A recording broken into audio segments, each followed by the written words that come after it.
दुनिया में इस तेज़ी से डेवलपमेंट्स हो रही हैं कि अगर पाकिस्तान और इलाके के बाकी ममालिक की सूरत हाल को सामने रखते हुए हम अपनी स्ट्रेटजीज़ जो हैं उसको अच्छे तरीके से और मौसर तरीके से नहीं अपनाते, अपने फ़ैसले जो हैं मुशावरत के अमल के साथ पाकिस्तान के मफादात को सामने रखते हुए नहीं करते, तो आने वाले दिनों में बहुत सी मुश्किलात का हमें सामना करना पड़ सकता है। यूएस प्रेसिडेंट ट्रंप जिस तरीके से फ़ैसला साजी कर रहे हैं ग्रीनलैंड के ऊपर, कभी इम्कान है कि वो यूरोप को तकसीम कर देंगे और नेटो टूट सकती है। अगर यूरोपियन ने थोड़ा बहुत अभी दमखम दिखाया तो डीगो गार्सिया के मसले के ऊपर उन्होंने यूके के प्राइम मिनिस्टर की बिल्कुल मट्टी पलीत कर दी है। ये इससे ज़्यादा मुनासिब लफ्ज़ नहीं हो सकता। और जो फ्रांस के सदर के साथ उन्होंने किया है वो बोर्ड ऑफ पीस में मीटिंग के हवाले से और ग्रीनलैंड के हवाले से, वो भी बहुत बदतरीन सलूक है।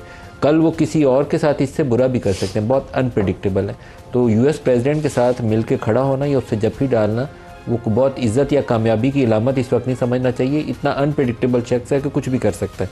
इस वक्त सूरत हाल ये है कि यूएई, हंगरी और मोरक्को, उन्होंने जो उनका बोर्ड ऑफ पीस है गज़ा के हवाले से, उसमें दावत को कबूल किया हुआ है। और जुमेरात को डेवोस में सुबह 10 बजे उनका मुकामी वक्त, पाकिस्तान में 5 घंटे जमा कर लें तो 3 बजे के करीब हमारे वक्त बन जाएगा, उस वक्त साइनिंग सेरेमनी है। फ्रांस, बेल्जियम और डेनमार्क अभी तक इसको अपोज़ कर रहे हैं। पाकिस्तानी वज़ीर आज़म को भी दावत है।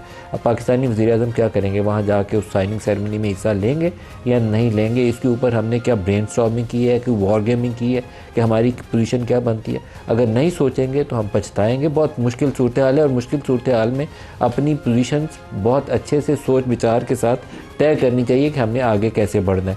इसी तरीके से पाकिस्तान की इंटरनल सिचुएशन है। पाकिस्तान में टेररिज्म का जो स्पिल ओवर है अफ़गान रास्ते से, उसमें बहुत ज़्यादा तेज़ी है और उसको कमी लाने के लिए ज़रूरी है कि पाकिस्तान में जितनी पॉलिटिकल फोर्सेस हैं वो एक मेज़ पे जमा हो, एक तरीक़ाकार, एक रोड मैप, एक एक्शन प्लान के ऊपर राज़ी हों। फ़ौज को, पुलिस को, जिस इदारे को, लॉ इन्फोर्समेंट की एजेंसीज़ को जहाँ मर्ज़ी इस्तेमाल करना है, उसके लिए नेशनल कंसेंसस चाहिए। एक आवाज़ बेक ज़बान आप सबको कहना पड़ेगा कि हमें पाकिस्तानी सरज़मीन के ऊपर खून रेज़ी कबूल नहीं है और इसके ख़ात्मे के लिए अपने बेटों का लहू हम और नहीं बहाने देंगे। फ़ौज का सिपाही जाए, पुलिस का जाए, कोई सिविलियन जाए, इस कौम के बेटे हैं जिनकी शहादत हो रही है, इसको रोकना है। और ये ज़िम्मेदारी है रियासत के तमाम इदारों की, हुकूमत वक्त की और पार्लिमान की। इसके ऊपर अगर बयानबाजी और लड़ाई होती है तो पहले तो बात यह है कि जिन लोगों की ज़िम्मेदारी है कि कंसेंसस को इवॉल्व करना, सबसे पहले उन लोगों को थोड़े से होश के नाखून लेने चाहिए।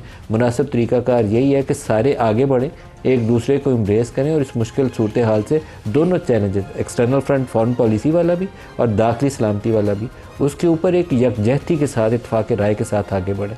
हमारे पास जो मुल्क के अंदर की सूरत हाल के बयानात हैं उससे देख के कुछ नहीं ऐसा लगता कि हम इत्तेफाक राय के साथ आगे बढ़ रहे हैं, बल्कि एक खलफिशार की कैफियत नज़र आती है। सारे बंदे एक दूसरे की तरफ यूँ उंगली उठा के खड़े हैं, अपना अमल दुरुस्त करने पे कोई तैयार नहीं है।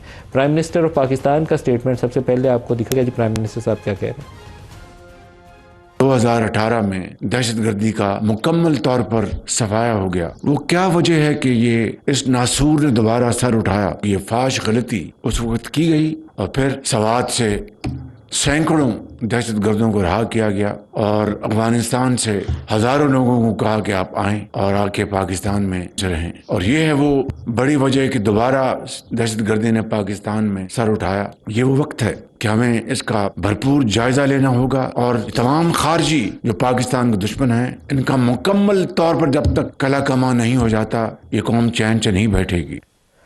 पाकिस्तान में दहशतगर्दी का सर से उठाना और जेलों में बंद लोगों का रिहा किया जाना या अफ़गानिस्तान से ला के लोगों का बसाया जाना, ये उस वक्त की पीटीआई की हुकूमत, फिर पीडीएम की हुकूमत और हमारी इस्टेब्लिशमेंट, तीनों का मुश्तरका इसमें नाकामी और इनकी गलत फ़ैसला साजी का नतीजा है कि ये पाकिस्तान में हम दिन देख रहे हैं। किसी एक की कोताही नहीं है। इमरान खान की हुकूमत ने फ़ैसला किया, उस वक्त की इस्टेब्लिशमेंट ने मुकम्मल इसको बैक किया, सपोर्ट किया। मुमकिन तौर पर हो सकता है कि इब्तदाई तौर पर तजवीज़ ही इस्टेब्लिशमेंट से आई हो और इमरान खान की वो जो होती है ना शॉर्ट साइटेड अप्रोच, वो ये थी, वो तो कहते थे पेशावर में दफ्तर खोल लो और उनका ख्याल था कि ये सारे बैठेंगे, गले मिलेंगे तो बातचीत तय हो जाएगी। ऐसा कभी नहीं था ना। और फिर उनकी हुकूमत के ख़िलाफ़ नो कॉन्फिडेंस हुआ, पीडीएम की हुकूमत आई और उन्होंने इस चीज़ को कंटिन्यू किया, इम्प्लीमेंट किया, अमली जामा पहनाया। तो ये तीनों बराबर के इस मामले में ज़िम्मेदार हैं। तलाल चौधरी साहब और ख्वाजा आसिफ और असद कैसर, वो भी तीनों इसके ऊपर बयान दे रहे हैं। सुनिए वो क्या कह रहे हैं।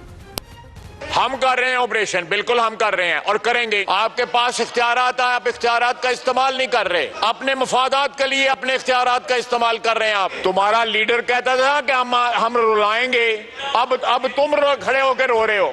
22 ऑपरेशन हो गए, क्यों अभी तक दहशतगर्दी का खात्मा नहीं हुआ? न सूबाई हुकूमत को इत्तेमाद में लेते हैं, उल्टा सूबाई हुकूमत के खिलाफ नैरेटिव बनाते। जरगा बुलाए, मैं कमिटमेंट करता हूं कि चीफ मिनिस्टर साहब भी आएगा, तमाम पॉलिटिकल पार्टीज की जो लीडरशिप उसको बुलाओ। हम नेशनल एक्शन प्लान पे अमल चाहते हैं, तकरीर नहीं, प्रैक्टिकल अमल। जो एक्शंस हैं जो कि इस वक्त केपी में या साबक फाटा में हो रहा है, उसमें सूबाई हुकूमत पूरी ऑन बोर्ड है। आप कहते हैं जी एक्शन क्यों करते हैं, आप एक्शन के लिए बुलाते क्यों हैं? जो आपकी तजवीज है हम बैठकर उस पर बात करने को तैयार हैं, लेकिन एक बात जहन में बिठा लें, कोई एक्शन नहीं रुकेगा, एक्शन होगा होगा और होगा।